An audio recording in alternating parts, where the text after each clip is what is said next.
Welcome back to the KDPG Sunday edition. This morning we are talking about Campaign 2020, which added another presidential candidate this past week, former Vice President Joe Biden.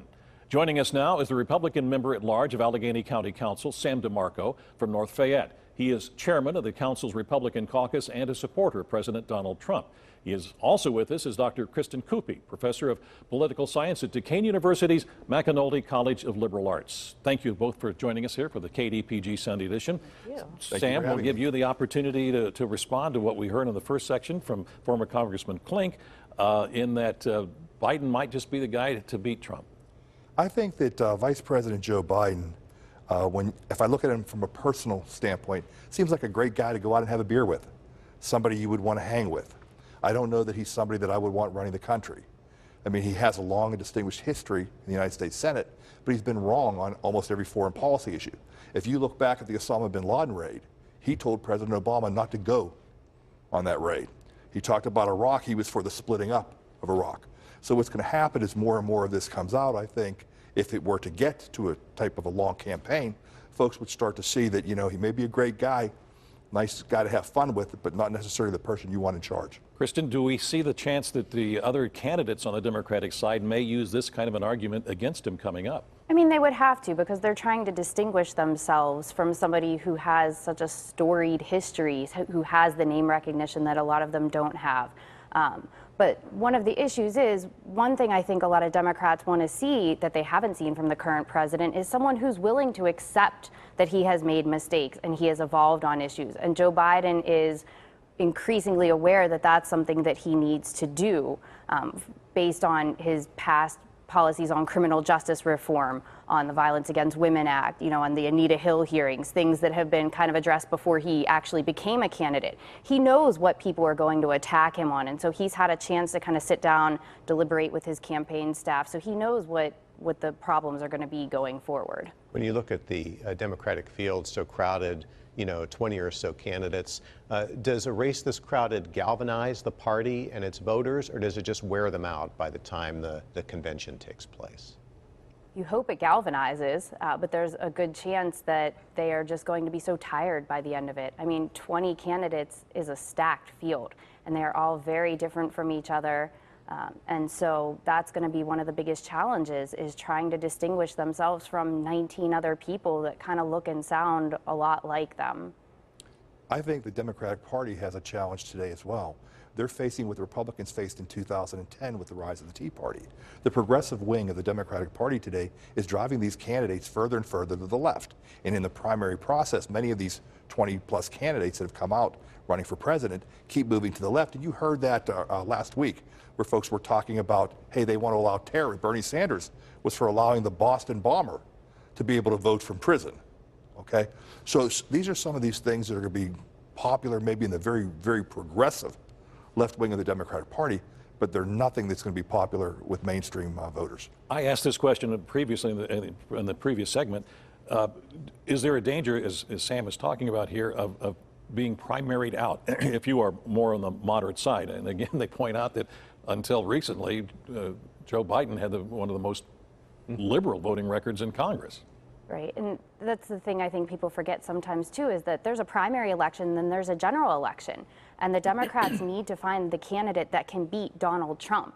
Regardless of policies, they need to come out and figure out who is our best chance at unseating this president that we believe is doing the wrong things for the country. And that's a lot of what Joe Biden's messaging was about yesterday in his campaign, or on Thursday in his campaign release video. He sounded like a very traditional pre-Trumpian kind of politician, talking about the status of our country, where we see ourselves, you know, bringing back the core American values. Will that work for him in the campaign totally, if as opposed to his vision of different policies, economic or whatever they might be? Can he run his campaign solely on opposing President Trump? Primary or general? I think in the primary that could be a strategy for him, but he needs to consider a lot of other things. I mean, he's coming from a position where he hasn't been in office for a while. He needs to get this campaign structure going, and I think that's one of the main reasons why he's starting off his campaign in Pittsburgh with labor. He needs to begin the fundraising. He needs to get this apparatus going, things that other candidates already have. What you mentioned, Biden's coming appearance in Pittsburgh. What role will Pennsylvania play in this election? Pennsylvania is going to play a critical role. I mean, it played a critical role in electing President Trump in 2016. I believe it's going to play a critical role in 2020. But one of the things I would like to address here when you talked about Biden and his policies, in April of 2016, the unemployment rate in the Pittsburgh region was 5.3%. The unemployment rate in the Pittsburgh region today, in April of 2019, is 3.6%. It's the lowest it's been in over 50 years, since the 1970s. So when I talk to union leaders, you know, there's a difference between the Richard Trumkas and the folks that are going to stand on that stage and talk about we're behind Joe Biden, and then the folks who are working day in, day out of the union hall, because the union halls are empty, because they all have jobs. When I talk to the folks, the laborers, the carpenters, they're all telling me, send me people. If you have anybody that's interested, send me, because we can't take and place the people. They don't have enough folks to fill the slots. You look at the cracker plant going up in Beaver. You look at what we're going to be doing out at the airport here with the terminal modernization. You look at all the other construction projects going on around Allegheny County. This is a great time, you know, to if you're looking for a job. But do they necessarily translate that into support for President Trump, as opposed to, you know, things are going well and I like what Joe Biden has to say, so I'm going to go vote for Joe Biden? Well, I think at the end of the day, I mean, folks for years have talked about kitchen table issues being one of the things that drives decision making come election time. And I can tell you, I will be talking about the things like this from an economic standpoint, and how wages have risen, how President Trump has created an economy in which more women are working than ever before. Kristen, as Joe was pointing out how critical Pennsylvania and Pittsburgh might be, when you go back to 2016, the president did not win Allegheny County, but he did win all the surrounding. Is the feeling that Sam's talking about here, you feel the same as it was in 2016 in the surrounding counties? It definitely seems, and I think we see evidence of this from the special election with Connor Lamb, the bluing of Allegheny County, or the continued democratization. We have strong Democratic candidates here, and I think that's one of the things that helps us. Joe Biden is beloved by Pittsburghers. There are a number of people that might not want to see him as the candidate just because of the way that the party is moving to be more progressive. But he does have a good history with the city, and I think that that could really help him out in winning a county like Allegheny County. You know, James Carville famously described the political landscape in Pennsylvania as, you know, Pittsburgh in the west, Philadelphia in the east, and Alabama in the middle. Mm-hmm. Is that changing at all? I don't think so. I mean, when we talk about elections, and we saw the special election that Connor Lamb won last March, and we saw the recent 37 state Senate election out there, I don't believe that it's all because all of a sudden there's a bluing of the electorate. I think at the end of the day, elections are still won on local issues.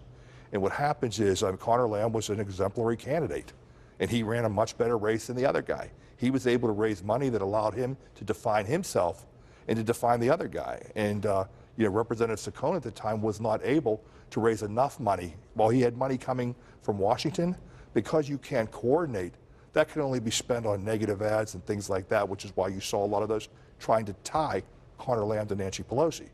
But I think it's about candidates. I think that whether you're a Democrat or a Republican, if you run in the area and you run on pragmatic issues, solving problems, you know, helping the average voter, that's a winning issue. And unfortunately, we have too many consultants out there that tell folks to run on these national issues, and that's why we lose.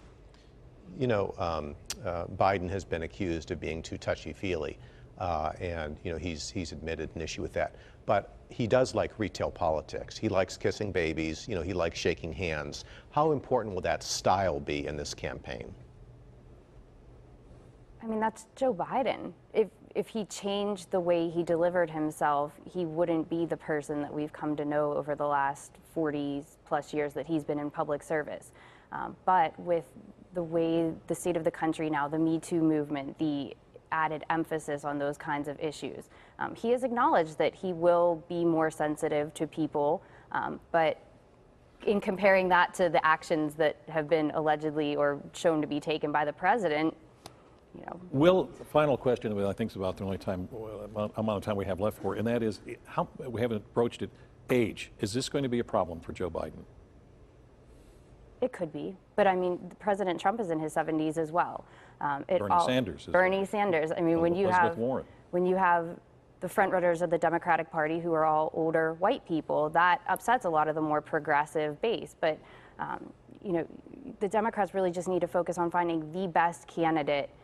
And that doesn't mean that the vice presidential candidate couldn't be a person of color, a woman.